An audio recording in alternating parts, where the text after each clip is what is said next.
Assalamualaikum warahmatullahi wabarakatuh.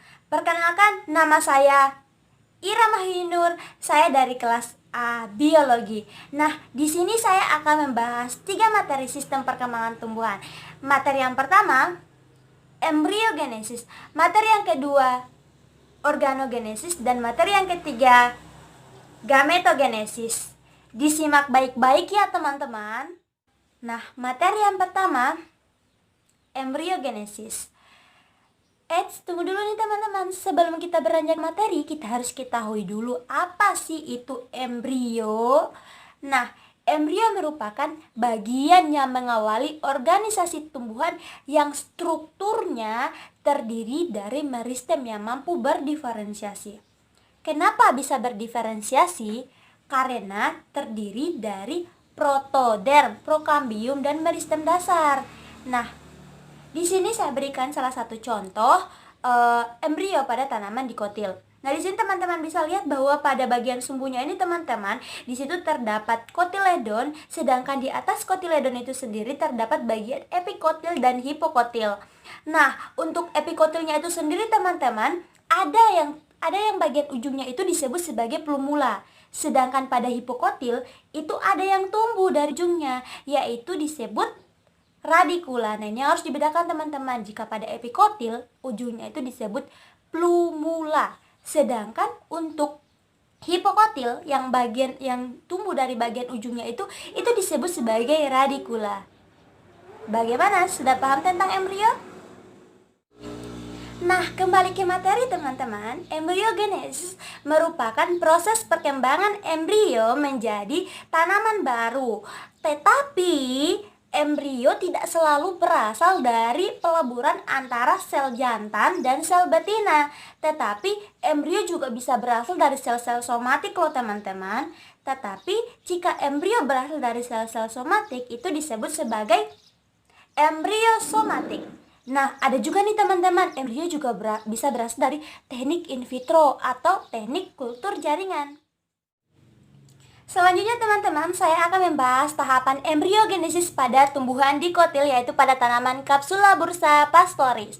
Nah, di sini teman-teman bisa lihat bahwa sel telur yang difertilisasi akan membentuk zigot, dan zigot akan membentuk sel apikal yang kecil dan sel basal yang besar.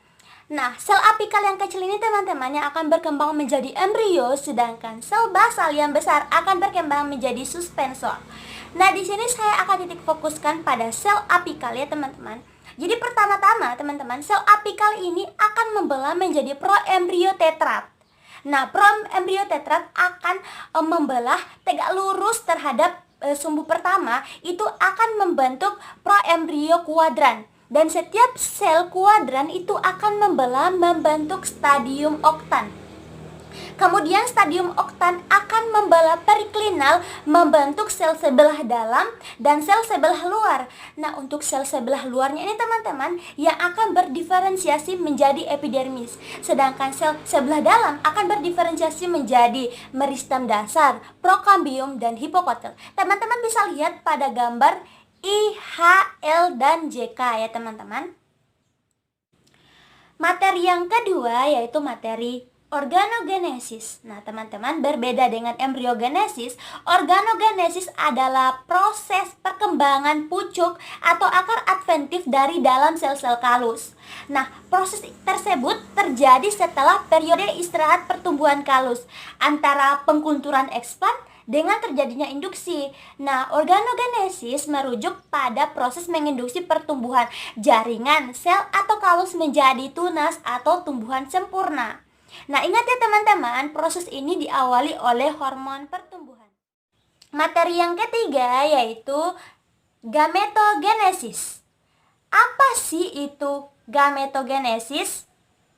Gametogenesis adalah proses diploid atau haploid yang mengalami pembelahan sel atau diferensiasi membentuk sel gamet haploid dewasa.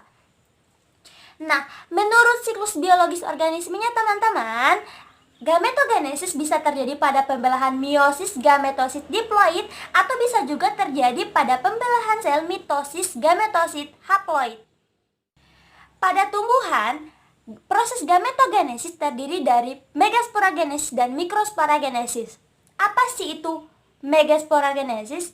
Jadi, megasporogenesis adalah proses gametogenesis yang terjadi pada bagian betina bunga atau ovarium menghasilkan sel-sel reproduktif yang disebut kantung embrio. Tahapan yang pertama, sel-sel induk megaspora yang disebut megasporosit yang bersifat diploid akan mengalami meiosis pertama membentuk sepasang sel haploid.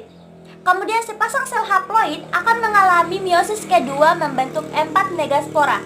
Satu sel haploid akan membentuk 2 megaspora dan yang kemudian satunya lagi akan membentuk 2 megaspora. Totalnya ada 4. Nah, dari keempat megaspora ini, yang ketiganya akan berdegenerasi. Kemudian yang sisanya yang satu akan mengalami 3 pembelahan kromosom yang tidak disertai oleh sitokinesis atau karyokinesis. Selanjutnya teman-teman, berbeda dengan megasporogenesis, mikrosporogenesis adalah proses gametogenesis yang terjadi pada bagian jantan bunga yang disebut anter untuk menghasilkan sel-sel reproduktif yang disebut serbuk sari atau sel polen.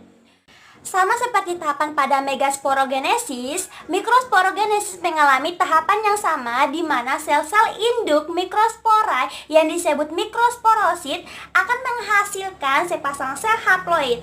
Nah, sepasang sel haploid ini yang akan mengalami meiosis kedua membentuk 4 sel mikrospora. Satu sel haploid menghasilkan 2 sel mikrospora dan satu sel haploidnya lagi akan menghasilkan 2 sel mikrospora. Terdapat 4 sel mikrospora. Tetapi berbeda pada megasporogenesis, pada mikrosporogenesis keempat-empatnya tidak ada yang mengalami degenerasi. Keempat-empatnya mengalami pembelahan sel-sel kromosom yang tidak disertai oleh proses sitokinesis. Baiklah teman-teman, itu dia 3 materi sistem perkembangan tumbuhan dari saya. Semoga kalian mengerti dan semoga kalian suka dengan videonya. Sekian, terima kasih. Assalamualaikum.